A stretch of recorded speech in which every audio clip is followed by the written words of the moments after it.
Ladies and gentlemen, welcome to tonight's show of Mauls, Balls and All, the breakdown, where we'll be covering the 4 games of the weekend. Of course, I am joined by our usual two suspects, Matt Boland and Len Brennan. And of course, tonight we also have with us Richard Holland. So basically, it's 3 Munstermen and a Leinsterman. So, lads, I suppose what we'll do is, Matt, I'll start off with you first. I'll come to you in the first game. Leinster 29, Ulster 21. What do you make of that one? Yeah, look, I mean, great first half by Leinster, abysmal first half by Ulster. 20 minutes into the second half, Leinster they weren't really at the rate. They were thereabouts. Ulster came back into it, and Ulster, to be fair, I thought it was going to be a much closer game.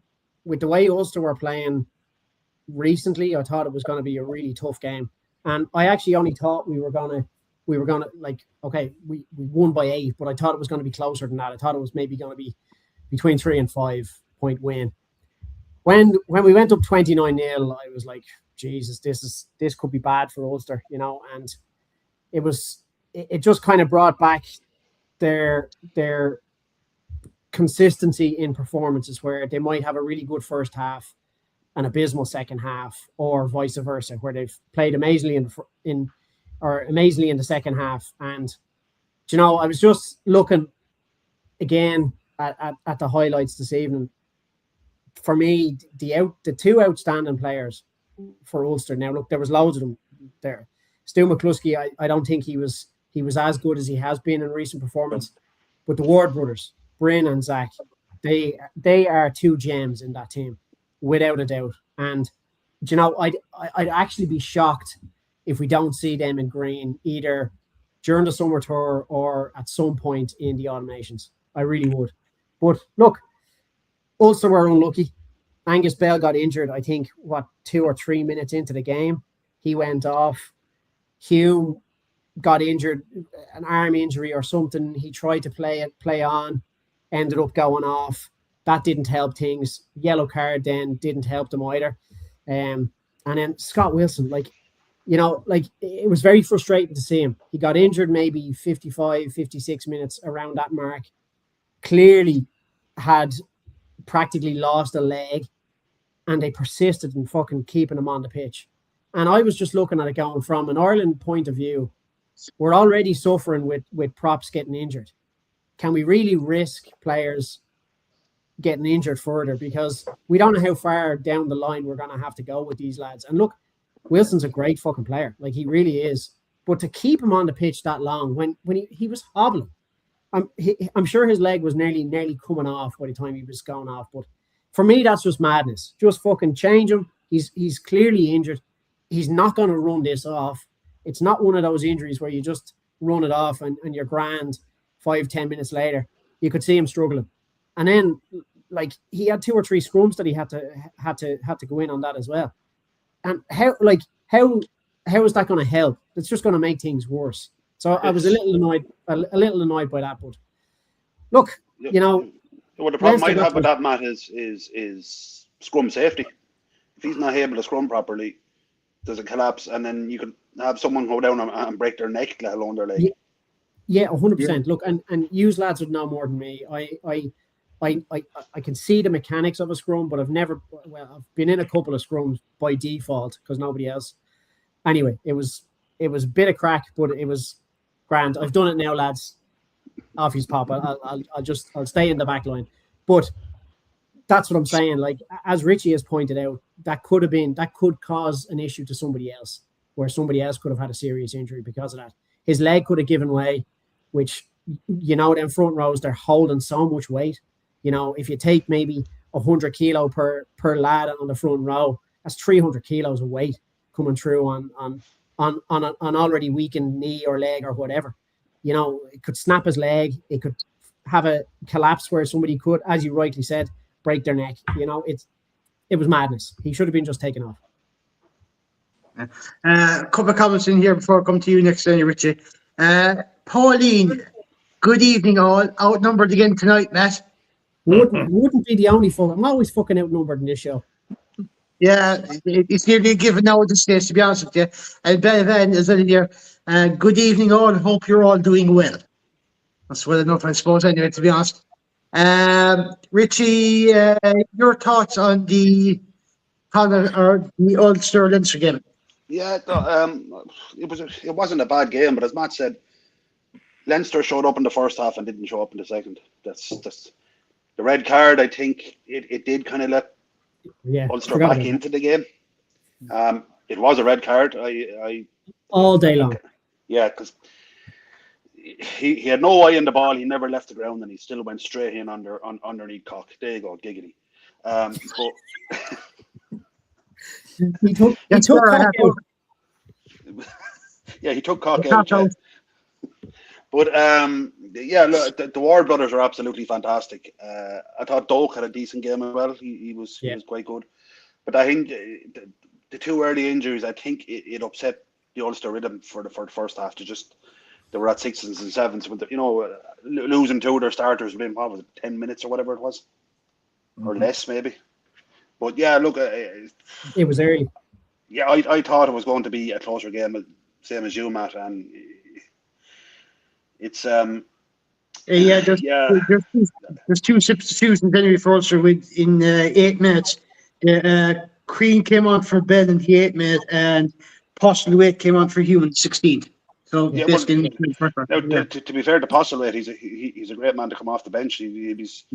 There's another future Irish international in the making right there. He had a good game actually. Yeah. Look, I thought it was going to be a closer game, and it probably should have been, but Ulster didn't come out for the first half, and Leinster didn't really come out for the second. Whatever, it's kind of a habit that Ulster seem to be, or Leinster seem to be forming. I'll be honest with you, it's only performing for one half.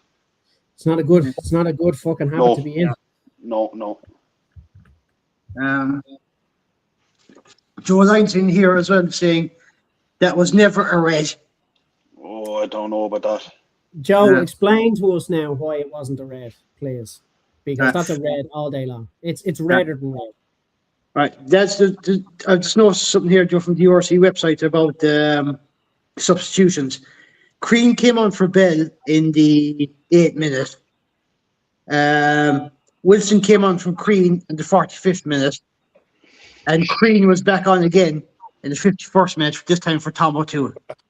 So the entire front row was changed twice, and that was probably why Ulster had left Wilson on for so long. He's probably the least injured prop of all the injuries, maybe. Was probably... Well, the referee has the discretion to call uncontested in that case. Yeah, he actually does. He does have the discretion to do that for player safety.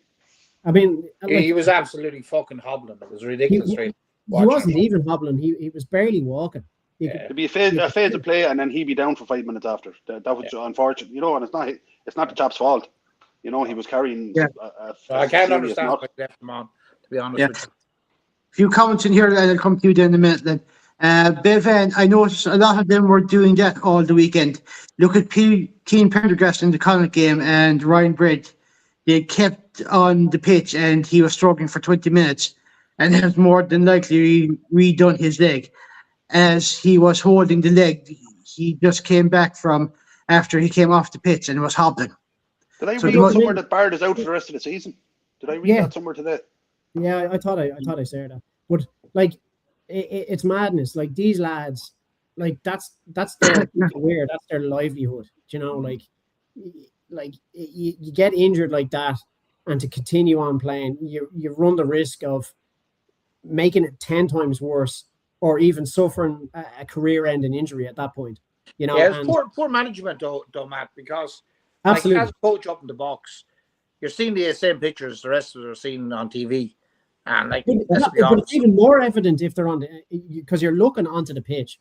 Not only that, they have fucking stats coming up on the computer in front of them as well. Absolutely. You know what I mean? We don't even the viewers at home don't even see that half of it, because with the camera angles and the switching of camera angles to different parts of playing on the pitch, you don't see it all. So no, it's all. No. If we were noticing from it's madness. I know that you're trying to fucking were trying to hold out for points in that game. It was a vital game, but nah, you're doing further damage as you said down the road. It's just not fucking worth it.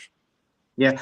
Paulie Bowen, posting weight made a big difference when he came on. Also, Bryn Ward. Dave Sheedy here. Evening, lads. Just want to point out St. Mary's beating of Terranure, even with the GIC having more territory and position, onwards to the final next Sunday against Taff and Lansdowne Road. So I suppose that's you happy anyway, Matt. Absolutely. It's St. Mary's win. Two comments here regarding the red card. Joe Lyons, okay, Cock came in from the side, not straight on Deegan, was looking straight ahead. For me, a yellow to be reviewed. Also, Cock had a tendency to be a bit reckless several instances in the game. Alone could and should have seen him booked. On the other side... That wasn't a reckless Cock, in all fairness. There's nothing worse than a reckless Cock, to be fair. But in fairness, right, it doesn't matter. Once a player leaves his legs not on the pitch, in the air, the obligation for the oncoming player is for his safety, and you don't touch him. Yeah. And the fact that Max Deegan didn't even make an attempt to jump, he hit him while he was on the ground. He is guilty all day long. It's a red card, Joe. Sorry, you're wrong. If Deegan had jumped, it probably would have remained as a yellow. To be quite honest with you, it could have even gone the other way, because if you looked at it again, right, when Cock jumped, he actually jumped with his knee up. So if Max Deegan had have jumped and got hit with a knee, that would be Cock getting fucking yellow carded, I would imagine, or it being more of a 50-50 collision. But possibly, The fact that Deegan didn't leave the ground, game over. Yeah, because Bev Ellison here, he flipped Cock in the air, no wrap and no control, no safety, and Max never left the pitch. He hadn't jumped when he got Cock. You know, you just can't flip your Cock in the air, lads. You really can't. Yeah. Oh, Mike, we're degenerating this. Not this day and age, anyway, Matt. We got away with years ago. Let's see. Dave Sheedy, awful lot of Cock talk there, Joe. No, that costs extra in some shows. I'm sure it does. It's the joke. Not sure about, but I get it for free here. It's the joke that never gets old. No. Yeah. Joe Lyons, if he had jumped, the collision could have been a lot worse. Sometimes refs need to have the ability to make a call. I think the right call. To be honest, I've seen straight reds given for that. Yeah. Not even in 20 minutes. I have seen straight reds issued for it. Yeah. In fact, the fact that he flipped CJ Stander when he was sent off against South Africa, if I recall, was yeah. Len, your thoughts on the Ulster game? Well, last Monday night I called. We were arguing about it. Well, not arguing. We were debating this match, and I did say I thought Ulster would go or Leinster would go with a weakened team, weakened team, and they did go with a weakened team. And I thought on the basis of that, Ulster might sneak a win. So like you said, I thought it would be a closer game. But they just, look, in fairness to Leinster, they had their tactics fucking spot on from the off. There were a lot of aerial bombs in. Ulster were picking them up, but that the line was moving up so fast, the Leinster line, that they had them pinned into their own 22 for the first fucking 20 minutes, really. Like, Ulster could not employ their attacking game whatsoever because they couldn't get out of their own half. I think it was about 17, 18 minutes before they managed to get into the Leinster 22. So that was testament to Leinster, in all fairness. But yeah, look, they were what? Did the bonus point wrapped up in about 50 minutes? Like, you were expecting Ulster to settle at half time. Richie Murphy would give them a bit of a pep talk and come out strong in the second half, and he didn't. Leinster, a couple of minutes into the game, and Leinster got another try. So, yeah, bonus point wrapped up 50 minutes. And to be honest with you, they were well worth their lead. They played excellent. The second string or not, they were done very, very well. The injuries, as you said, didn't help. Hume and Angus Bell gone within the first 10 minutes. So that was a bit of a sickener for him. But yeah, look, I don't know, was the red card or did Ulster just find their mojo? Or was it coincidence? But yeah, look, they started to get their attacking game going, and as you said, the two Ward brothers were fucking phenomenal, both of them. Zach with 2 tries and Bryn with 1. Like the Bryn Ward try, I I think he had about 4 defenders. Oh, I laughing at. I'll show it in a minute. Don't worry, it's finished up a bit there then. Carry on. I didn't want to interrupt you, Len. Sorry. Nope. Now it's times. Read it. I wonder if Werner Cocker and Eva Fanny ever hang out together, seeing as how they both play for Ulster and all. Oh, Just a mention to Jerry Kerr playing for Leinster. He was fucking phenomenal at the weekend. yeah. No, Matt, let's not get the Burkhurst from last Monday night saying that Peter predicted that an Ulster win. And we know how Peter prediction goes. Yeah, So, well, we all knew he was going to mess that up for the fucking Ulster fans anyway. Yeah, because Gregor Gallagher is in here. Fair play to Leinster. Thought Sam had a good game for a while. He got man of the match, did he? He did. Yeah. Oh, And Gregor Gallagher is, and I think Ward is like our man to make a case for me to say, here I am. And she probably is, to be honest with you. Both brothers, to be fair. In that Ulster game as well. When they actually started to play, I thought McCann's pace for the second Zach Ward try down the fucking wing, he was phenomenal. He is a great turn of pace, that lad. Unbelievable. Yeah, very, very good. But look, but he's a dangerous runner as well. He's destructive as well. Like he is, perfect. Yeah. If he gets ahead of steam on, it's nearly going to take 3 or 4 laps to take him down. Even on the touchline, you can't. He just has the power to stay in field. Excellent. He made that try, the second Zach Ward try, in all fairness to him. Zach only had to finish it off. Yeah. Devin here, I'm hoping people will back off Sam now. They have to remember he's a human being too. He's not a robot. Well, absolutely, yeah. Yeah, to be honest with you, everyone has good games and bad games anyway. It's just the way things go anyway. Yep. We've all been there. Yeah. Len, we'll move on to the next game and I'll come to you on this one. Connacht 33, Stormers 24. What do you make of that one? Yeah, well, I also predicted a Connacht win last week, but that was just back in an Irish team in all fairness. Yeah. We weren't really expecting this one. First ever win down in Cape Town. They were 14-1 with the bookies to win that. 14-1. 14-1. So you had a tenner on them, you'd have a good weekend. That would have been a fucking great. That would have been a few points. Yeah. So I don't know how many people backed them, but that's what they were. But I just thought they were fucking phenomenal. Like to go down to Cape Town, it's not an easy place to go. They were excellent. Like the result, I wasn't expecting it. Yeah, like fucking hell. It was the second half was. Put up Joe Lyon's comment there, quick. Seth is losing. What's not to like about that? Oh, it's Mike Reid. He'd agree with you. Don't mention the war. Which one? Well. Sorry, Lane. Go on. Sorry, what were you saying? I was talking about. What was I talking about? Oh, yeah, the Connacht game. Guinness Zero. And alcohol-free beer. Yeah. Yeah, the 4 Connacht tried, like, that put him in the lead was just class. Like, Bolton's kick and regatta, and then Murphy run a lovely line off his shoulder, and all of a sudden down between the sticks, and 24-26, and they were in the fucking lead. It was, like, you couldn't believe it. I didn't think it had actually happened. But from a Munster point of view, you want nobody else.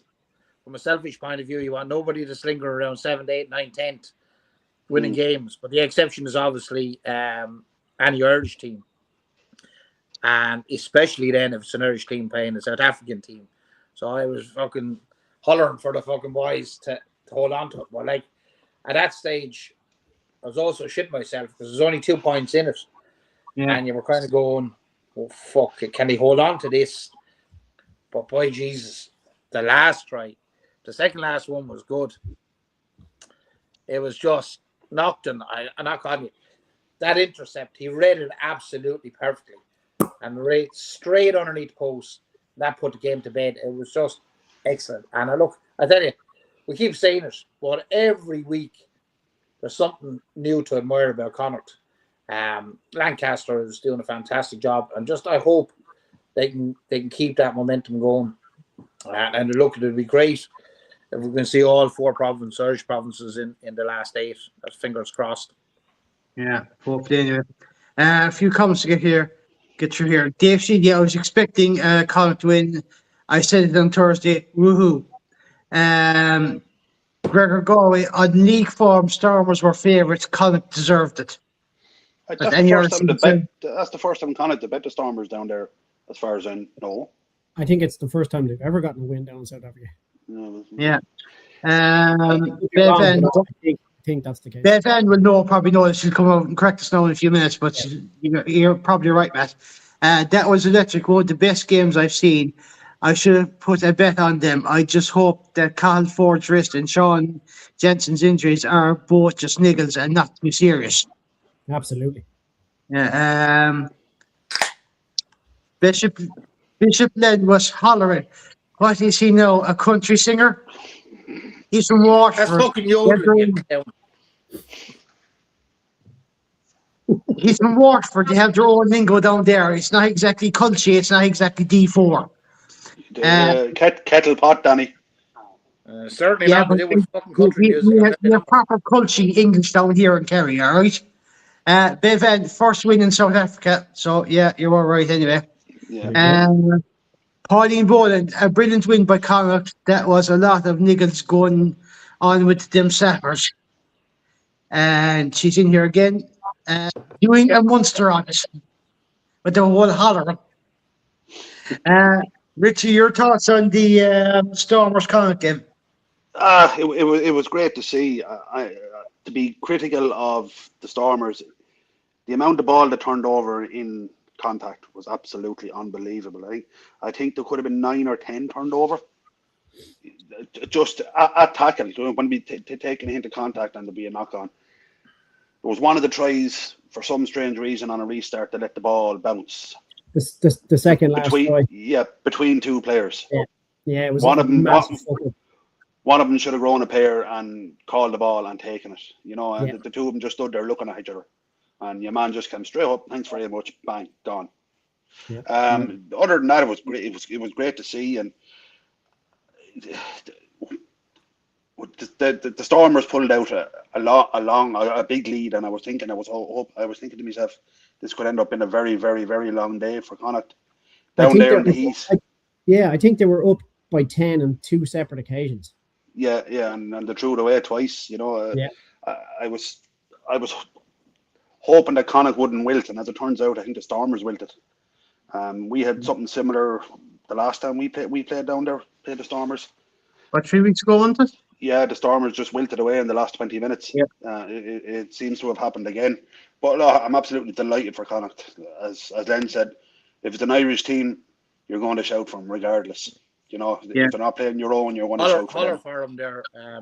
Holler, yeah. Pierre Burke said it on the day. Stormers seemed naive and amateurish. Connacht deserved the win. Yeah, you probably said that after the game, Peter, not to jinx anything. But I take nothing from Connacht's performance, though. Yeah, you can only play what's in front of you. Stormers were at home. I don't give a bollocks. There's no South African team easy to beat at home. No, you're right on that. Yeah, Matt, your thoughts on the Stormers Connacht game? Oh, look, Jesus, what a fucking game it was. Look, I don't think anybody gave them a chance of winning. We all secretly wanted them to win because there's nothing better than an Irish team winning down in South Africa. But like we said, they'd never won down there before. And the fact that the bookies were giving them a 14-1 chance will show you what their record is like down in South Africa. But were we cheering for them? Of course you fucking were, because they came out of the blocks, scored an early try, and that kind of just shook the game into just that immense meeting that it was between these two sides. And, you know, like Stormers they didn't play majorly well. Like they kind of faded off at the end. But as the lad said, Connacht were brilliant. You know, Sean Nocton's try at the end, the intercept was absolutely class. And I was saying it was 77 minutes on the clock or something, and the Stormers were kind of on the halfway line. And I was just saying, if they can just hold on here, they'll get a fucking 2-point win. It'll be the best fucking win ever. And then bam, fucking intercept try under the sticks. But for me, the highlight try, I think leading into that try, the Connacht defence pushed Stormers back 15 metres. They pushed them back to the halfway line. It did actually, yeah. And that's why I was saying, like I said, like if they can just keep this momentum going, keep them at bay, they'll get a 2-point win and it'll be a fucking deserved victory. But the highlight of that game for me, right, and this is just something I picked up on. I don't know if the rest of you has picked up on it, right? Sasha Feinberg in Gamazolu, when he scored the try and it was kind of put the game out by 10 points, he turned around to the Connacht lads and was doing this. And then 3 minutes later, John Devine scores, and then fucking a few minutes later, then the intercept try. And I just wanted to say, you know, that's what happens when you fucking act the bollocks and do shit like this on a pitch. It comes back to you, and he is fucking lost. So that's not why you made the point, Max or Matt. What? The only reason you name checked him is because you're the only one here that can actually fucking pronounce it. No, I've been very careful with this over the last He was in front of the mirror all evening. He was in front of the mirror all evening practicing it. No, honestly, look, he's a bloody good player at times, but doing shit like that just fucking annoys me because you're only opening yourself for shit to go wrong after that. You know, if you just put your head down, fucking say nothing to no one, then if something does go wrong, it's not your fault. But these things always get highlighted. So they're sledging and they're sledging. He needs a little bit like himself now. A little bit like Pollock, you could argue as well. Pollock could do with toning that back a little bit as well. Great player. I'm not saying he's not a great player, but this look, it's entertaining. Like when you see Pollock doing it, I'm not saying he's right, but he's trying to bring that bit of entertainment, that bit of fucking niggle, and he's getting under people's skin, and he's probably doing the right thing for himself. He's pissing a lot of people off because people are saying it goes against the fucking spirit of the game, all that sort of blah, blah, blah. But when you see other players getting on board with it, you're just like, oh, now it needs to fucking stop. Like, you know. Yeah, but the thing with Pollock is, you see, like Eddie Hearn is taking him on board. Yeah. Get him into the ring now. And he will make him a fortune because he's a character. He's done in boxing. He's done it in fucking darts. He's done it in fucking snooker. So that young fella will make more money probably off the pitch. Yeah, 100%. Well, like there's no way he'll stay in the league anyway, that's for sure. Joe Marler used to do it, but Joe Marler was fucking nuts, like, so. Yeah, but Joe Marler is entertaining. But Joe Marler, Joe Marler, he was fucking brilliant because he would, like, he'd be out of luck or something and he'd be shouting at the fucking scrum half, use it, I'm getting bored. Yeah. But you know what?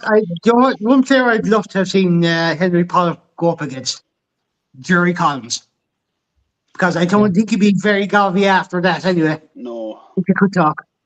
Fucking your man, the fucking South African. What's his name? Scoutberger, Becky's Bota.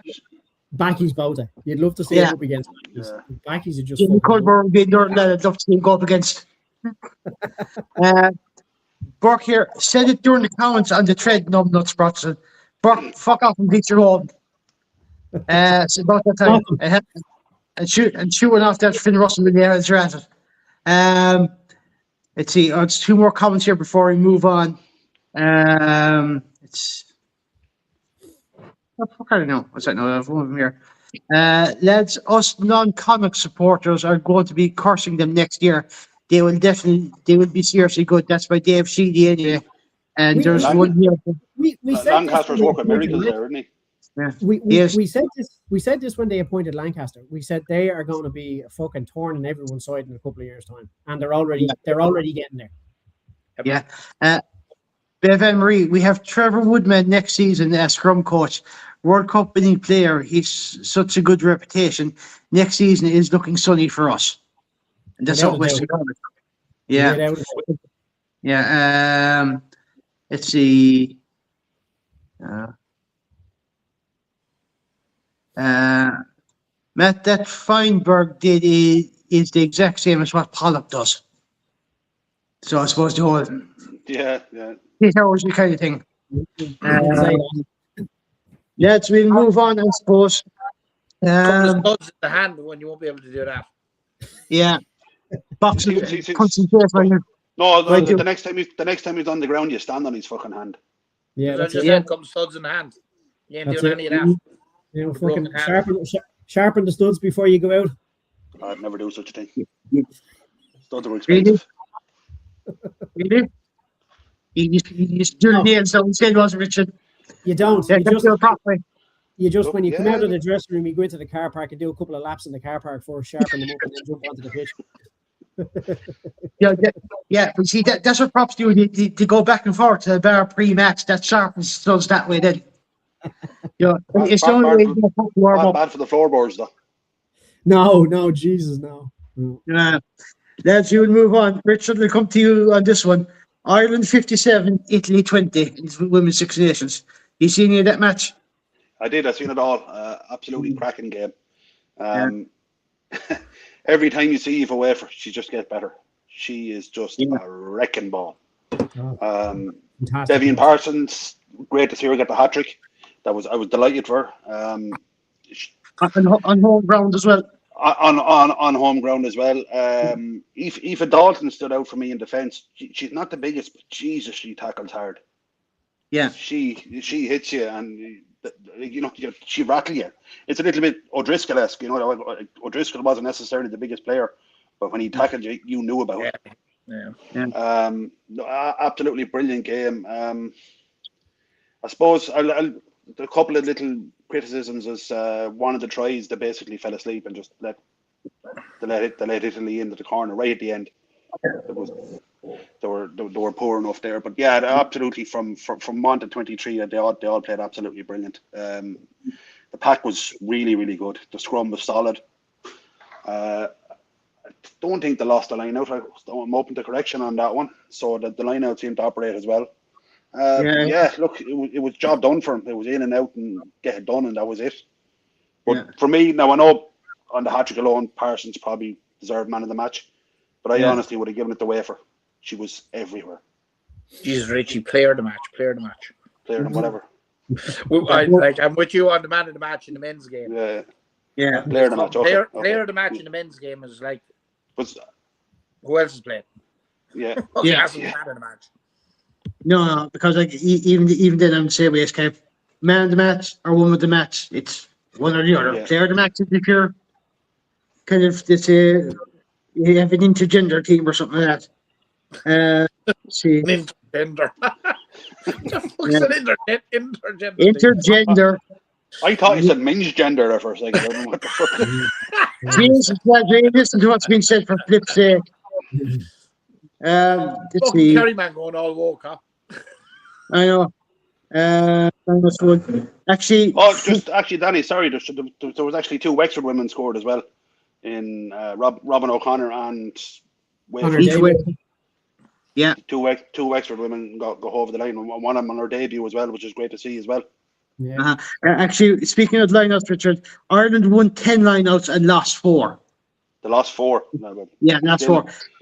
Italy won 13, lost 4 as well. Fridge for beer when they happened. Yeah, probably. You're excused, Yeah, Richie. yeah. Let's see. Peter Burkin here. Wafer, Parsons, King, Dalton, and the debutant winger O'Connor, whose name is O'Connor. Right, yeah. It was a brilliant performance by the Irish women. Yeah. See, Bevan in again. That was an amazing match. Well, from 25 minutes as BBC are crackpot and didn't let us watch until 25 minutes in. But the rest was phenomenal. Well done to Parsons on her scoring her hat-trick on her very own Galway girl. So BBC had delayed coverage then, was it? No, they missed the first 25 minutes. They didn't start broadcasting. There's some huge issues with that. And Sorry, it fucking- was was only, probably the best 25 fucking minutes of the game. It was, Probably yeah. yeah. Yeah. yeah. Because like even then I missed the first 10 minutes, but like geez, some absolutely fantastic rugby in that as well. Then your thoughts on the Ireland Italy game from Saturday? Look, it was fucking Harlem Globetrotters fucking exhibition stuff from Ireland. I mean, the bonus point wrapped up on, I think it was 22 minutes, 45-10 at half time, 7 tries scored by Ireland in 40 minutes. It was just fucking fantastic. I did say last week after the England game that it was an awful pity the way the fixtures were, that they didn't get a game other than England under their belt just Yeah. to settle them into the tournament. And I think if that game had to come first, the English game, they may not have won it, but it would have been a whole different scenario, I reckon. I reckon they would have been blooded in and ready, fucking fire in their bellies to have a right crack off of England. Yeah, they'd have a little bit of sharpness there. A little bit of sharpness. Look, what stood out for me, Dana O'Brien, she was excellent off the tee. Her first 3 conversions. Yeah, she's really, really good, yeah. Unbelievable. The third one was right out on the touchline. She was excellent. Look, Baveen Parsons, just unreal. It's not just her pace, like she's blistering pace, but a bit like in the Connacht game, her second try, the strength she had. There was 3 girls hanging off her for that try. You know, it's just, and she powered through the whole lot of them and dragged them with her over the line. It was fucking, she was excellent. And look, in front of a home crowd, it must have been very special for her. Fair play to her. Oh, And like the crowd, you could feel the atmosphere when the decks come. I think it's a great idea moving it around to the regional stadiums. Yeah, it's Yeah, brilliant. yeah. But look, that try, the last Irish try just before half time, I don't know if you remember it. That was probably as good a try you'll see in any competition. They were down the tram lines, fucking. There was offloads, there was a skip pass, there was power, there was footwork from Aoife Wafer. Parsons going over, she got her hat trick off of that on home turf. Well, Astro turf, if you want to be technical about it, but that was absolutely brilliant try. Look, fair play, girls, and hopefully they keep it up. Hopefully they can beat France, and I think they have a brilliant chance now coming second. And that points difference is going to stand to them as well. I know things fell away a little bit towards the end, but by geez, they had the game. They were quite entitled to take a bit of a rest for the last 10 minutes. Yeah, so the game wrapped up at that stage, anyway. A few comments here before coming to you, Matt. Robin O'Connor's brother Josh was in the Connacht Academy, and she credits him with getting her into rugby in the first place, along with her dad. There you go. Yeah, so that's it. Mike Sheedy as well. Irish women's rugby team and the under-21s team did us proud. They actually beat Italy as well. That was actually a double header on in the sports ground in Galway, alright. So it was a great day out for rugby followers, alright. I think the double header is a great idea as well. Yeah. Yeah, I completely agree with that. Yeah. Gregor Galway here as well. Think we need more games in Galway. I'm sure there's an awful lot of people in Galway that would not disagree with that statement there. And the fact that there was 10,000 people turned out is tremendous to watch, you know? Or just shy of it. And just on double header, I've been saying it before, is like there's not enough A games. And I honestly think they should have the A games as double headers as well. You know, you give them the ticket buying public a chance to see 2 games for the price of 1. And then the lads in the A team get a chance to play in a packed out stadium. I know there's logistical and there's fucking timing issues and all the rest of it, but I think it can be done. Yeah, see, then I have one issue with that before I move on to you, Matt, is that a lot of the people going to Lansdowne Road and stuff after watch the game, they won't bother going there for the A game. They'll go there for the main game, but that's it. Now, if there's twins with the women's game, you'd probably get a packed house. Between the 2 of them. That's why I prefer to see it. Look, put it this way. If you're a rugby supporter and you've paid 100 odd quid for a fucking ticket to the Aviva to see the men's team. You'll probably happily go in early to see the A team as well. Yeah. If you're a fucking influencer, probably not. You're going to be fucking scraping in the last fucking 5 minutes to see the senior team. So yeah, I get your point, Danny. Yeah. Actually, before I forget, there's 2 records by the Irish women team attendance-wise. Last week with the Six Nations record against England, and this week with the national record for a home game in Galway. The last record was in Musgrave Park last year when we hosted England. Matt, your thoughts on the Ireland-Italy game from Saturday?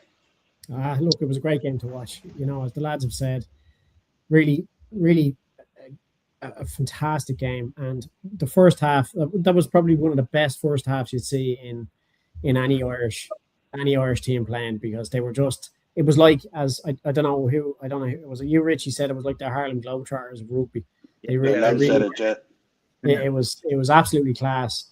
And Parsons with fucking a hat-trick in 40 minutes, like, that's just tail of the tape, really, you know. But there were, I think, across the board, I don't think there was anybody that didn't perform on that pitch and in that team. Dan O'Brien was unbelievable. Her kicking for the first 3 kicks, as the lad said, like, they were really difficult kicks, one right out on the touch. But she missed a couple, but then got her confidence back with another kick at the end. But just unbelievable. Dalton, fucking Robin O'Connor getting her try on debut, absolutely class. I think Cleona Maloney McDonald got another try as well. Elena Perry got a try. Look, it was a across the board 1-23, fucking super performances. When the subs came on, they did a fucking job, and you could easily have them subs starting in that team and it wouldn't dip in any sort of performance whatsoever.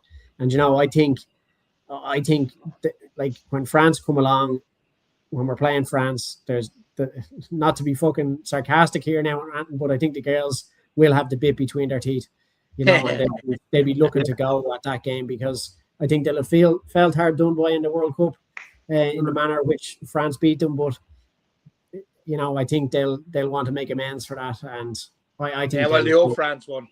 The old France won, and I think it'll be I think that'll be the catalyst. I wouldn't like to be getting an Aoife Wafers way for that one, to be quite honest with you. No, absolutely not. And she as the lad said, she's a fucking bulldozer. And I think it was a very close call between Parsons and herself.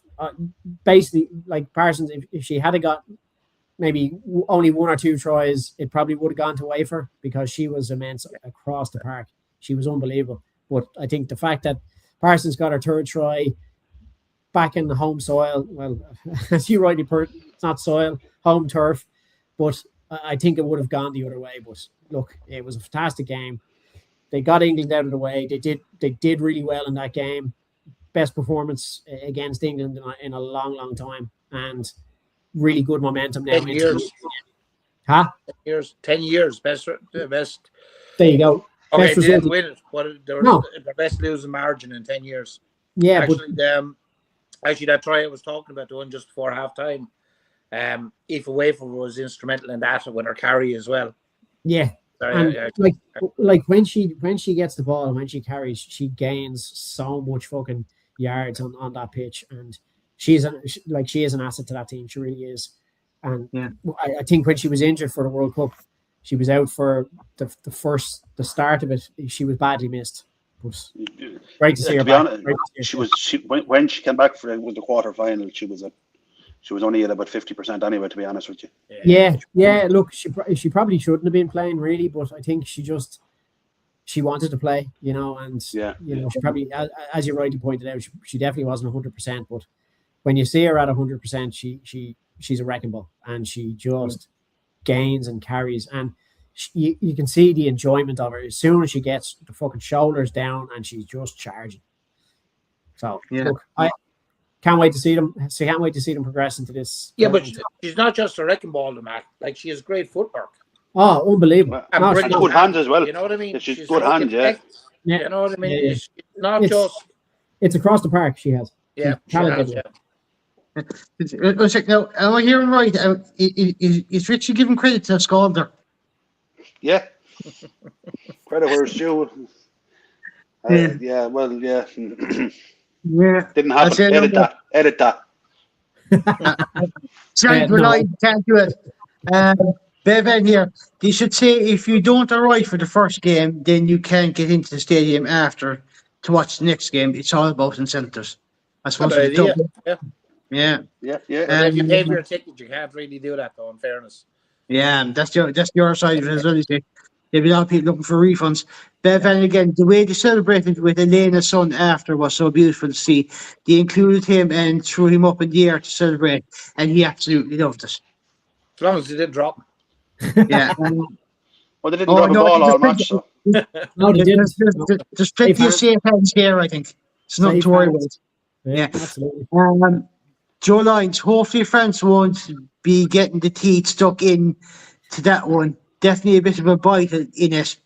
Dallas TMO again. I think it's Tempest was led that missed that one in the quarterfinals. He was TMO for Oh, yeah, that. The well, bite. The bite, yeah. It was Yeah. Tempest, yeah. That fucking Yeah. counts the answer. Yeah, he's one of those lads you don't know if it's in chipper or Specsavers half the time. After 30 Um, fucking replays, you still didn't see the bite. You never fuck off, will you? Yeah, Yeah. no, fuck off, like, exactly.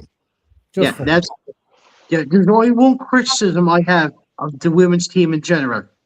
We don't have any good backup 10.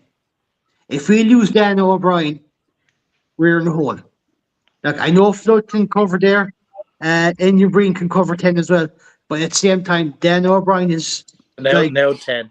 You're yeah, now out 10. Yeah. Yeah, Yeah, but she's fair. like such an all there on her Brien. she's like clockwork, though. She's reliable as well. You know, Yeah. no matter as Matt said, there was one of them. It was a very hard kick right out on the try, and it was like it was nothing to her. She just looked at it, Yeah. took a look, bang, that was it. Yeah, and like you always see that from like they say Wilkinson, O'Gara, Sexton, Carter, that kind of calmness and confidence right from the touchline. And even then, they'd probably miss it one time out of 10. Actually, Yeah. fucking, it just had it occurring to me there. Any listen to Madigan's commentary on Prendergast kicking? He's using a new tee. In new kicking tee. Yeah. Yeah, he's Really? using the higher kicking tee. Right, And okay. Madigan actually said that in his career, near the end of his career, I think he said he switched over to that tee, and he had a lot more success with it. He found it. Now, in my opinion, if that's working, all our fucking tens, Irish tens, should be fucking using it. Yeah, I know. It's one of those ones kind of adjustable kind of ones, isn't it? Like that. Yeah, right? yeah, telescopic Yeah. ones, yeah.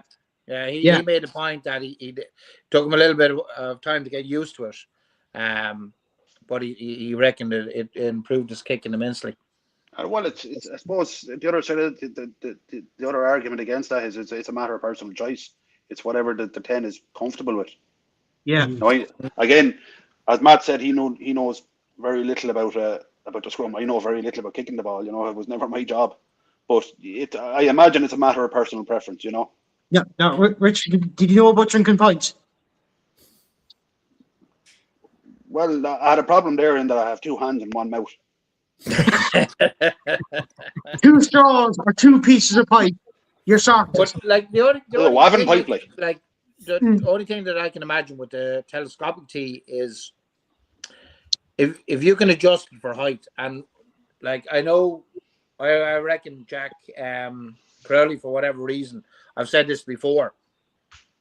Jack used to loft his kicks, so you're up around the top of the posts, and for whatever reason, probably last season, yeah, he seemed to change his kicking style to a very, very flat kicking style. So he wasn't getting the elevation, right? I'm no expert in here. This is just observation. But if you can get more height, if you can adjust it to get underneath the ball and add elevation, so you're not like the standard kicking tee. Well, there's a few different types, to be quite honest with you, different heights. But if you can adjust it to combat conditions, the wind or whatever, it makes sense. Look, it's worth looking at, but like whoever the kicking coaches are, but like I get your point, Richie. Like personal preference. Some lads fucking playing golf like fucking one type of fucking iron, and other lads like a different one. Yeah. Then since I have you there nice and handy, Munster 45, Benetton 15. Your thoughts on that one? Yeah. Jeez, I was on a roll last week. I predicted a Munster win in this one as well. But there was a fucking caveat. I did actually say this could be a fucking tough game. And I was actually fucking worried about it, to be quite honest with you, because it would have been season defining. We had to win it. In the race for 8, we really had to win it. And Benetton are no longer the whipping boys of the URC. They've taken a number of scalps this season. And by all accounts, they were hard done by to lose by 3 points in the game to extra. I didn't see that when you saw it last week match where you reckon they were fucking Benetton were done out of it. Yeah, it was the last turnover. It should have gone. Penalty went against them. You said, yeah. Look, it was deemed. They have some quality in that team. Yeah. Sorry, go on. Yeah, no, it was the last tackle. So when he I can't remember who it was now, but he tackled the Exeter player, got back up on his feet and put his hands on the ball to jackal, and it was deemed that he was illegal, and it was an Exeter penalty, which I thought it was a strange call. What was there a clear break from the tackle, like, in your view? Yeah. Yeah. So yeah. Well, so to me it was, and yeah, look, and even the commentators at the time said they think the referees got that wrong, but I don't know. Either way, they ran Exeter close and Exeter hammered us. So, as I say, they're not the whipping boys, and they have some great quality in that team, like Fekitoa, Cello, Lavaro, Brex, Garbisi, Lina.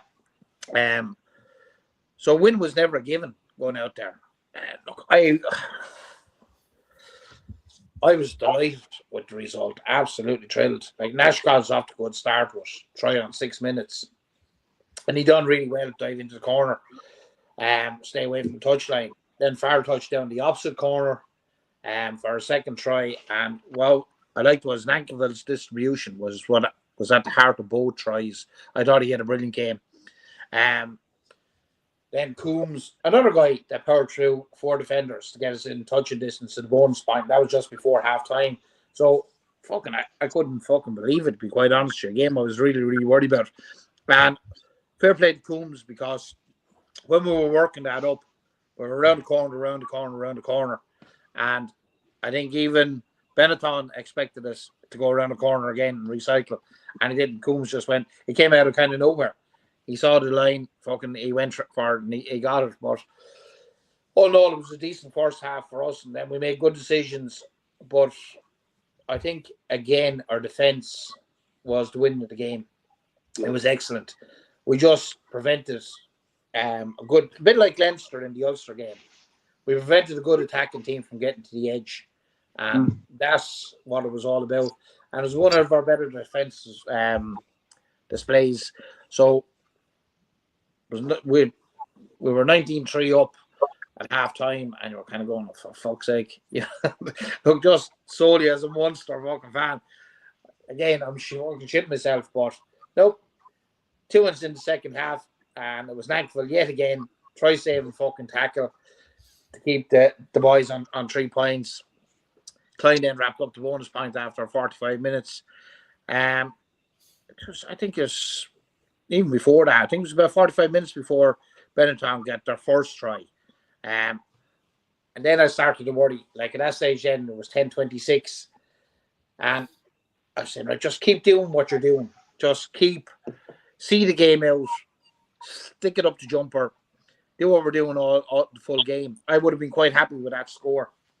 But in fairness, we didn't sit on our laurels. And Crowley executed a fucking brilliant crossfield kick for Kendall. That was excellent, yeah. Right in the mid basket. All he had to do was that. Kildare just that was it. He hardly had to raise his hands. You know what I mean? He ran on that, and it was great vision from Jack to see it. I know they were playing off an advantage if it was a free play, but still to have the vision to be able to do it. Yeah, to do it. Still, to get a kick that accurate is just, it's unbelievable. Yeah. In fairness, and like then Byrne then fucking got his try 10:38. Look, I was delighted. Look, as I said, our defense. We just stopped them from playing, and in fact, we lost Crowley then, and a couple of minutes later we lost Casey. Yeah, down to 13 men, and we still managed to defend for that 10 minutes. Like, I know eventually Benetton managed to try, but that was fucking fantastic to see. Like, the boys are stuck in. We have been consistently inconsistent this season. So if we can manage to, and this is a big if we can manage to replicate what we've done on the pitch there against Benetton away, because we've 2 big games coming up. We've like Ulster is going to be our game. What? Yeah. You have 2 Interpros coming up back to back. We've Ulster and we've Connacht. Connacht are on a fucking roll. Ulster are going to be hurting after the Leinster loss. We're all fucking vying for the last 8. Lions, I look, unless things go tits up, I'm kind of taking the Lions, the last game of the season against the Lions, as a given that we'll win that. But you look, there is no givens really. Look, I was happy with it. I was definitely happy with it. And I think Gleeson, I have to say, for me, I thought he played very fucking well. That Jackal turnover in the final minutes, and then a couple of phases later, and he goes over himself for a fucking try. I thought he was excellent. Look, after all the off-field shit that's gone over the last couple of weeks, you have to give a shout out actually to the lads that travel after all the shite that's gone on, and still support the team. Special mention to lad that tunes in here most weeks is Mark Noonan. Mark has made it his mission to travel to every home and away Europe URC game of the season. So he was out there cheering them on, and it was brilliant to hear the fields of Attenry ringing out in the stadium over there. So fair play, lads, for getting out there and supporting them. A few comments here, anyway. Pauline, great, delighted that Munster had that good win. They badly needed it. Bevan, admittedly, selfishly, I was hoping they wouldn't do it just so Connacht could stay in the top 8. But I'm very pleased that they did win it. If one can't stay in the top 8, I hope the others can. Hopefully it ends up with all 4 of us in the top 8. That would be the dream. It's nice to know Bevan like cheering on for Connacht. I know, to be honest with you, let's face it, we all won 4 Irish teams in the top 8. Then you went to the semi-final. As I said earlier, you don't want any team around you winning, but the exception is an Irish team. Yeah, except against your home profits. Mike Sheedy must team with Jack and Young Guns. Did great work on the night. Job done. Mark Noonan, I'm near dead from it now. Yeah, but you enjoyed it, Mark, you have to say. There's a few more games back and we're started then, so don't worry. Joe Lyons, Len, excuses, mate, excuses. For what? What excuses? For what? For running out of Guinness, I suppose. Extrapolate. Yeah. Richard, your thoughts on the Munster Benetton game? Yeah, it was a must win. It's as simple as that. Yeah. And the next 3 games are must win as well. To be blunt, it was job done. I, like Len, I was a little bit. I didn't actually see the game. I was meeting a friend for a drink, and unfortunately there was Wendy Ball on the television, so that was the end of that one for me. Like, you didn't change pubs. Well, no, because I don't. Manchester United or somebody were playing, so that was all. Anyway, the World Cup finals. Turn on the fucking rugby. Anyway, yeah, look, I only seen the highlights of it, but from what I seen, Nankivell was everywhere. He was just absolutely unbelievable. And I believe he's expressed an interest in playing for Ireland. If he has, yeah. I was going to say that. Yeah, so it would certainly be an option because he's good. He's good in attack. He's good in defence. He has good pair of hands. He's quick. It's definitely something that if Farrell thinks that he have in him, the Farrell should be looking at him. But yeah, look, job done. It was something we had to do, and we won by 30 points, which is going to help our points difference as well. If it could, and it very well could come down to that. Yeah, 40-point difference. 40 Probably, points. Ricky, Yeah. the worst result of the weekend was Scarlets throwing away lead and letting Cardiff back in. Yeah. I was shouting for Scarlets in that one, unfortunately. Yeah. Matt, your thoughts on the Munster Benetton game? Yeah, look, I mean, I jokingly said fucking Benetton were going to slaughter Munster. You did. You meant to. He said Benetton would spank us. Spank us, yes, correct. Jokingly. And then if you remember, after that I said, no, I'd expect Munster to win. But like Len said, I actually thought it was going to be a bit closer considering the way Benetton have been playing. And the fact that like they were so close to beating Exeter and Exeter beat Munster, I thought, this could be a really fucking tasty game and it could go either way. I was fully expecting Munster to win, but not by that margin by any stretch of the imagination. You're the only one that did. See, Matt, what happened was pulled the Burke on it, all right? He said Benetton would spank us, and it turned out you meant the opposite. That doesn't happen for me, Dan. That doesn't happen for me, so that's Peter Burke's MO, not mine. So, but look, yeah, I mean, it started off incredibly well. Nash's try was fucking superb, and that dive, he could have easily have been knocked into touch or had a knee or a foot in touch. Yeah, he's good at that actually. In all fairness, pinpoint. It's pinpoint accuracy because you got to be so aware of where you are, where the line is, where the touch line is, and it can all come down to the cover and tackle. So, but look, he's done it before. It was a quality finish. Tom Farrell had a good try then after that. And, when you look at, I've been talking about Tom Farrell and Dan Kelly as centres, but, Nankivell, Kelly, Farrell, there's just so much talent in them three guys alone in that centre. You nearly find it very difficult to pick one over the other. Start Nankivell or start Kelly. I think Tom Farrell is pretty much nailed on, but, and like you said, Richie, Nankivell was interviewed there not so long ago and he said, look, my intentions to play for Ireland were never there, but they fucking are now, The only thing on that though, Matt, is all of a sudden we have a fucking plethora of fucking centres. Yeah. Not that we didn't, McCluskey was always there. It's just like he's been fucking discovered all of a sudden, which is bollocks, really. He just never really got the opportunity for Ireland.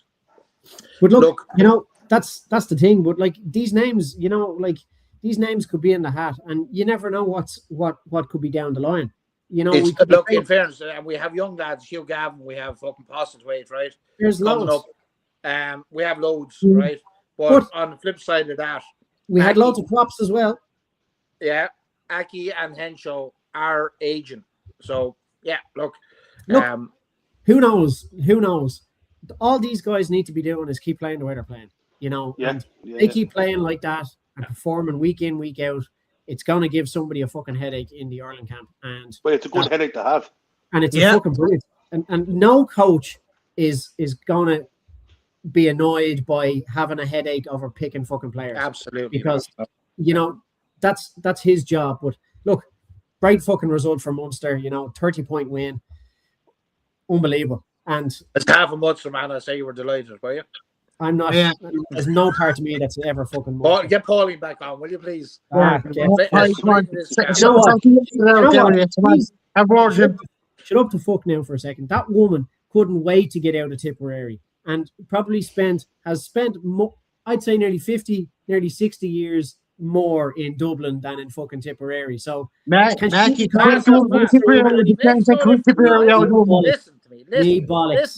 me. Bollocks. Right?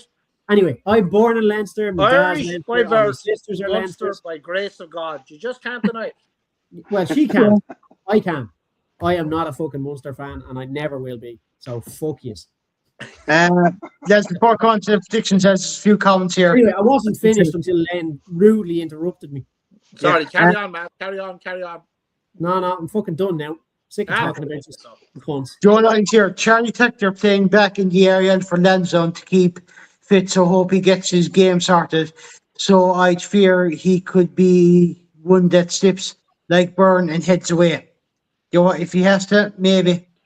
Yeah, well, Ty Byrne done it and it worked for him, but there could be 10 cases there where it won't work. Well.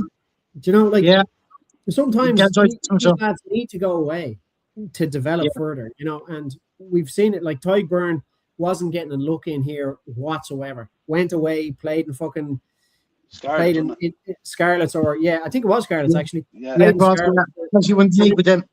And look what he's doing now. Like, do you know what I mean? Yeah. Like, so if that's what he needs to do, it doesn't always work, that answer.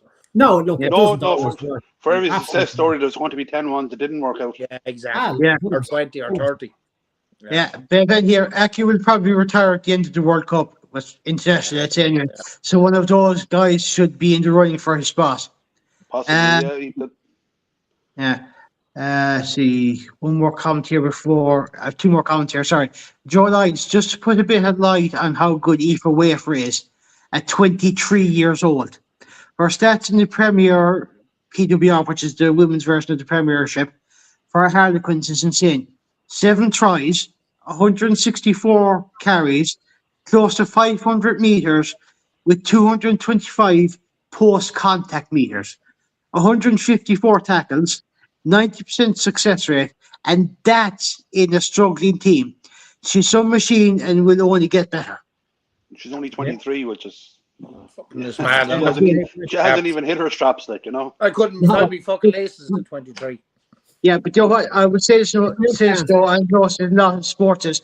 Women's sports players tend to peak earlier than male sports players. Well, that's true as well. Yeah. But like even then, at 23, that's an awful lot of talent at that age. And like she could get 23. I was getting lost in the phone box. Top story of the year. Now, before we go into predictions, we have one last comment here. Peter Burke, I am now officially retiring from predictions. Thank you all for your support. Yeah. Till he fucking hops in about fucking 3 minutes with another one. Come on. Do you know what? He gives out fuck about Russell being a spoofer. He's the biggest spoofer we have on this team. And he keeps fucking saying that I'm officially retiring from fucking predictions. But he'll fucking say it again. Yeah, this is after he gets another 2 or 3 predictions wrong, of course. Yeah. But then, I think give him about two or 3 weeks and he'll be back in again, all right? For predictions. 2 or 3 minutes. We didn't even read the rest of that before we started slagging him. Yeah. Otherwise, I just reread the entire thing. I am now officially retiring from predictions. Thank you all for your support with this, but I want to be left alone at this sensitive time. No, Peter, where the score ripped the piss out of you. We should have read the whole thing first. Yeah. No, he deserved to have to piss it down for him. You know how he's like in predictions. Oh, I said no. Bevan thinks all under 20s from 2022 will be going to Richie and Ulster. He's already got 4 or 5 of them for next season, and they were the first team to win Grand Slam in 3 years. Yeah, there's a lot of that players now. They'll be of that age now where they'll be starting to come through. But look, they worked under him, so he knows them and they know him. You know somebody, and you like working under him. It's an easy choice to make. Absolutely. But he has an advantage there of picking up the under 20 lads, to be honest with you. Yeah, we'll go through your predictions now for this weekend's results. We've got 4 games on Saturday. I'll go through the URC first, and I go to Women's Six Nations then. I think we should change the format, Danny. Ah. I think we should all make our predictions, and then Burke has to make his. I agree with that. Just post it up in the comments. So we Yeah, can screenshot it and see how many he gets wrong. it'd be 4 from 4. That's usually a given anyway. Normally, if Bork makes a prediction, you put your house in the other team. Wouldn't call Then it the I'll come to Stormers you. game, by the way. Huh? The Stormers game. It's an awful pity he didn't call the Stormers. Everybody would have fucking made a fortune. Yeah, probably. That's it. Yeah, see, the problem is the bookies would have put Connacht from 14 to 1 to 1 to 14 to win the game. Yeah. But you had the Bork prediction. So everyone was lost in the rake of money. Then I'll come to you first. Lions hosting Connacht now Saturday. Your thoughts on that one? I think Connacht are on a roll. If they can beat the Stormers, I think they can definitely beat the Lions. Richie? And Yeah, sorry, what are they called again? The fucking Fidelity Secure Drive. Fuck. What the fuck? And the Hollywood Bet fucking Sharks. And it's obviously within contract. We don't do sponsors name of the shows. It's the Yeah, Lions. no. It's Sharks. But unfortunately, the commentators on the games have to. So, great try there by the Hollywood Bet Sharks. They're not allowed to just say the fucking Sharks. What a load of bollocks. Sorry, carry on anyway. Richie, Lions or Connacht? Mike Reedy isn't even here. I'm going to go with Connacht. That's the Tipperary that's steeping into Kilkenny there now and then come down then. Waterford dipshit.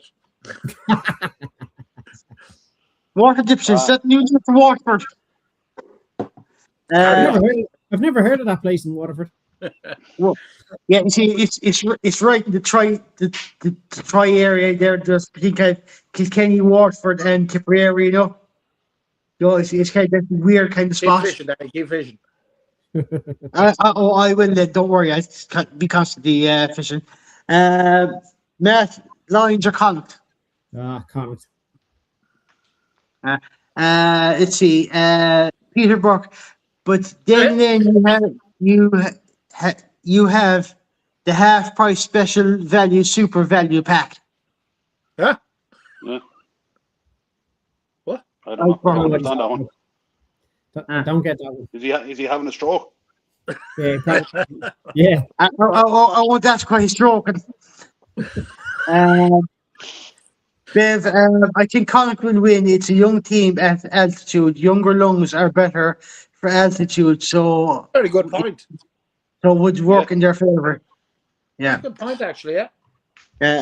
Matt, since I have you there, Munster versus Ulster. How do you see that one going?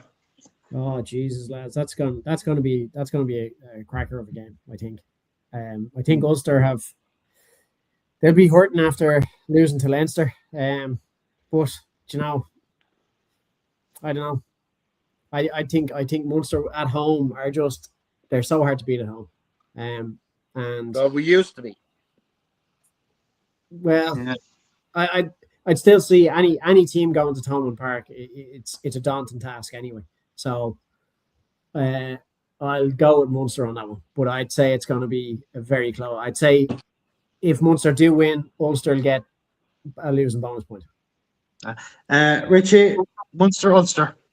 Yeah, on home advantage alone, I'll just about pip it from Munster, but it'll be a tight game.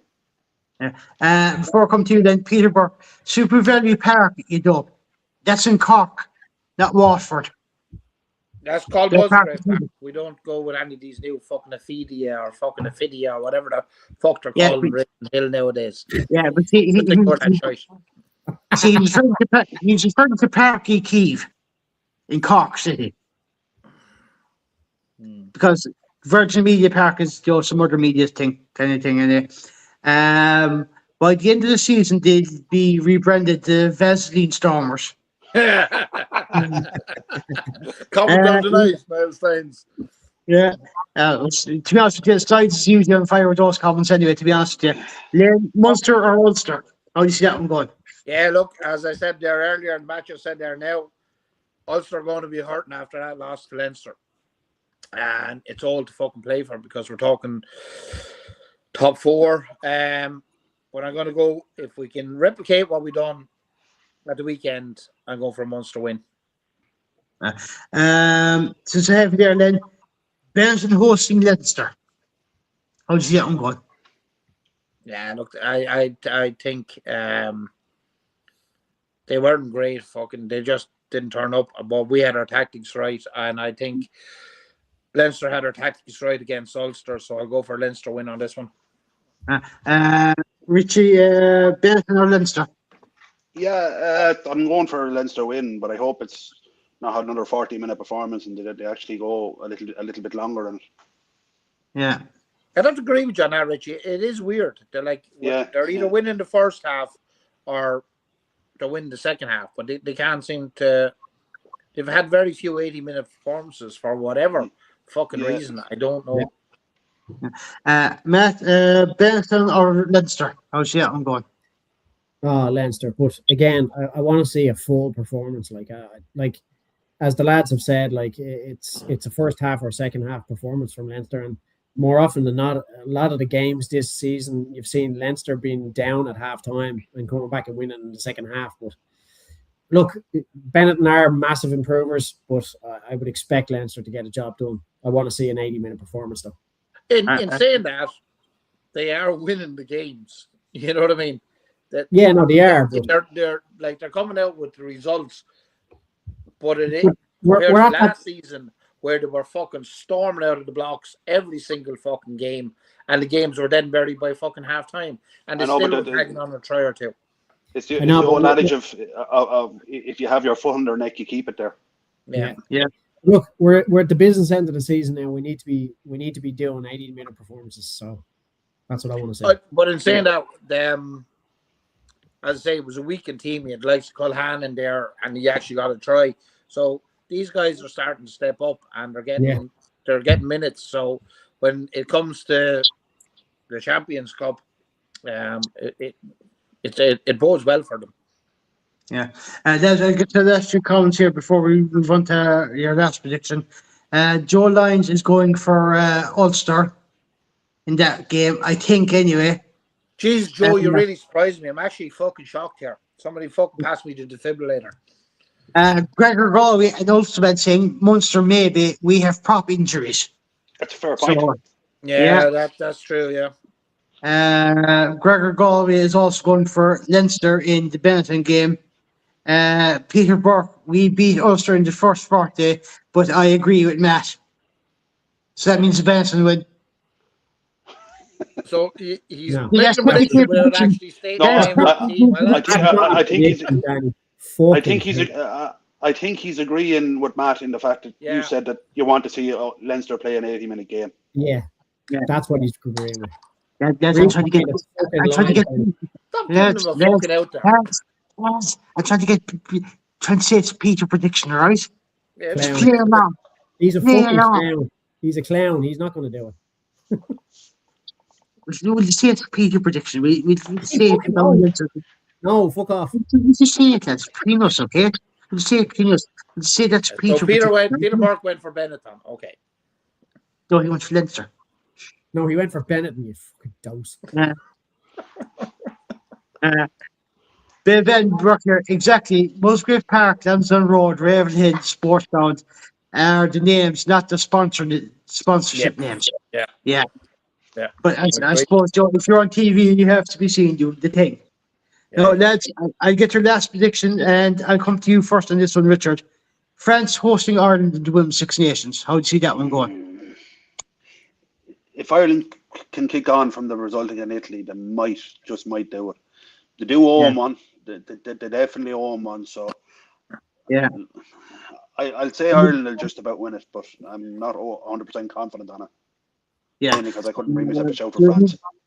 Yeah, we've been close enough the last few times, right, with France. Sometimes it could be kicks that went haywire or something like that, or maybe a few decisions that went against us. But we've always seemed to be close enough. And I think with how we played against England, we should put a very good chance up to France. Matt, your predictions on the France-Ireland game on Saturday? We owe them one, so we're going with an Ireland fucking win. Len, France versus Ireland, how do you see that one? I go with an Irish win. I think the fucking girls will, as Matt said, will be up for it. You owes There's one, so there's an extra edge to this, and I think there it's is. really Yeah, going our favour. there's a niggle there, and hopefully they'll feed off it and fucking hammer them because they deserve it. Yes. Yeah, and hopefully whoever's team more will spot any biting issues, if any does arise. Well, as long as fucking Tempest isn't fucking TMO, we'd be all right. Yeah, that's it. But I suppose that's the official line. Tempest looking at replays. Yeah. Yeah, Cataracts. yeah. The only thing I say is the referee is Clara Monarini. She's an Italian referee. I think she's had a few games at URC, and I think she was the Irish or the referee for the Ireland-England game. She's actually a good enough referee from what I've noticed of her anyway. So, Actually, I thought was very good when the Ireland-Italy game was the young lad that played scrum half for Italy. He was excellent. Oh yeah, he was. He looked that. Yeah, I could have sworn the fucking haircut and all that. It was like a fucking 16-year-old young fella playing as scrum half. Yeah, he looked really young, didn't he? yeah. Two last comments anyway. Peter Burke, no, it's not a prediction. I just agree with Matt's point about 80 minutes.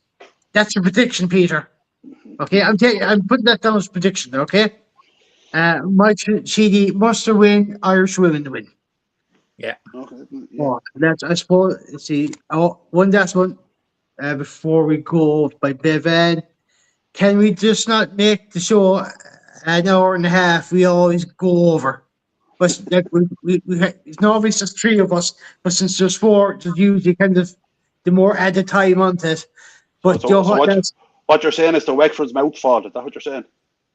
No, I'm getting the Watford man. Hey, look, I'll say somebody's trying to Guinness. To be honest with you, Ben, just to clarify a point, this is the only chance then has to have a good few points on the Monday night. We always Dwight going after the one of them about this. You can't talk rugby and not 3 points, you know. Yeah, he has to do both. Sláinte. Oh, don't tell anyone then. Not to worry.